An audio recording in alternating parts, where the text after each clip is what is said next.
I'm here tonight because I want to discuss the situation and the illness that my husband had for the last year. He'd been diagnosed with melanoma. We found it in his brain. We then discovered it was in his small intestine and that it was inoperable in the small intestine. So we had to start with the chemotherapies and everything that goes with that process. We knew that it was a dire situation, that the cancer was inoperable, and there is no chemotherapy that was effective with melanoma. So we went ahead and walked down that path, and the chemotherapy certainly took its toll on him. He was consistently losing weight. He was a 200-pound man. He is a Vietnam War veteran, and I would have to say a conservative. And you know, he loved this country. He loved what it stood for, and so we took the conventional route of chemotherapy. And like I said, it took its toll on him. Weight loss. He would become very fuzzy with his thoughts and with his brain. He was getting weaker and weaker. He always had a problem with eating because, number one, the cancer was in his small intestine, and number two, the chemotherapy. It wasn't until, I'd say, a month and a half, 2 months before he died, that we turned to medical marijuana. And not only did we turn to it, but the sad part about it was our oncologist recommended that we do it even though she could not prescribe it. That was probably going to be more effective than anything else he could take at the point. She recommended smoking marijuana, so we went that direction and got some. He felt very guilty about it. He also quit smoking about 8 years ago.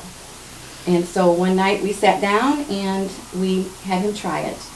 His fear was he would want to start smoking again, and he did not want that to happen. He said it didn't have any effect on him, but we all could tell that it was.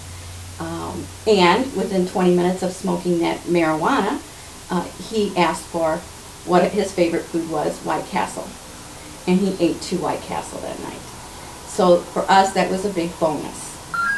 Again, the problem is that he didn't want to be smoking. And it wasn't until later that my son came in and said he had this other oral medication that was supposed to be that would help him and would work for him. And we started giving him that. I can't say, enough. For the few weeks that we were using that, and until his cancer progressed and blocked off his intestine, we could see a difference. I mean, he could at least eat 1 or 2 meals a day, and he wasn't gaining any weight, but we could tell a difference in his attitude and his mental capacities and his physical capacity. He was more relaxed. I don't know what to say. I don't think he would ever do that if he wasn't in that situation. That wasn't him. But I do have to say that it worked for him for the short time that we used it, and like I said, until his intestines became totally blocked. And I don't want him to feel guilty about that. And I don't want to feel guilty about that. But in those types of situations, I see no reason why not. If it provides comfort, if it takes away the pain, if it helps your mental status, I see no reason why not to pursue it and to make it legal for those purposes.